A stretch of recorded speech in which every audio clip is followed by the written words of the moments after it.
আমি এখন জিন্দাবাজার সিলেট নগরী জিন্দাবাজার পয়েন্টে অবস্থান করছি। আপনারা দেখতে পাচ্ছেন যে নগরীর সবচেয়ে ব্যস্ততম যে জায়গাটি সেই জায়গা হচ্ছে এই জিন্দাবাজার সড়ক।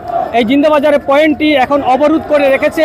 সিলেট শহরের শত শত হকাররা এখানে মিছিল নিয়ে আসছে এবং তারা সড়ক অবরোধ করে রেখেছে। তাদের দাবি হচ্ছে যে তাদের কাছে বড় অঙ্কের চাঁদা দাবি করা হয়েছে এবং চাঁদা না দিলে তাদেরকে কোথাও কাজ করতে দেওয়া হবে না, যার ফলে তারা এখানে এসে অবস্থান করছেন। আপনারা দেখতে পাচ্ছেন যে এখানে মিছিল করছে তারা, মিছিল করছে তারা এবং মিছিল করে তারা প্রতিবাদ জানাচ্ছে এবং সারা শহরে যান চলাচল বন্ধ হয়ে গেছে। আমরা এখন একটু কথা বলবো, এখানে যারা হকার ভাইয়েরা আছেন তাদের সাথে আমরা একটু কথা বলবো যে তারা এই যে সড়ক অবরোধ করেছেন তাদের এই কর্মসূচি কতক্ষণ পর্যন্ত চলবে সেটা আমরা জানতে চাইব তাদের কাছে। এবং সারা শহরের সমস্ত হকাররা এখানে এসে তারা জড়ো হয়েছেন এবং তারা আজকে প্রতিবাদ করছেন, যার ফলে নগরীর সব জায়গায় আজকে যান চলাচল বন্ধ হয়ে গেছে।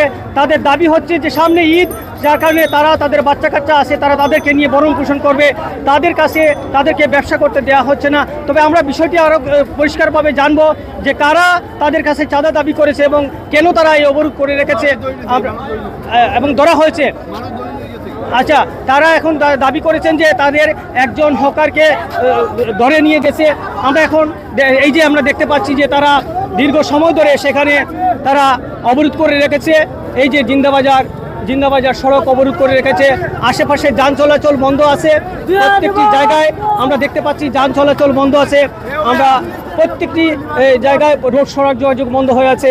আপনারা দেখেন যে এই যে আমার পেছনে যে যান চলাচল সেটাও বন্ধ হয়ে আছে, কোনো যান চলাচল করছে না এবং শহরে প্রত্যেকটি জায়গা থেকে মিছিল নিয়ে আসছে, হকাররা মিছিল নিয়ে আসছে এবং এইখানে তারা জড়ো হয়ে এই সড়ক অবরোধ করে রেখেছে।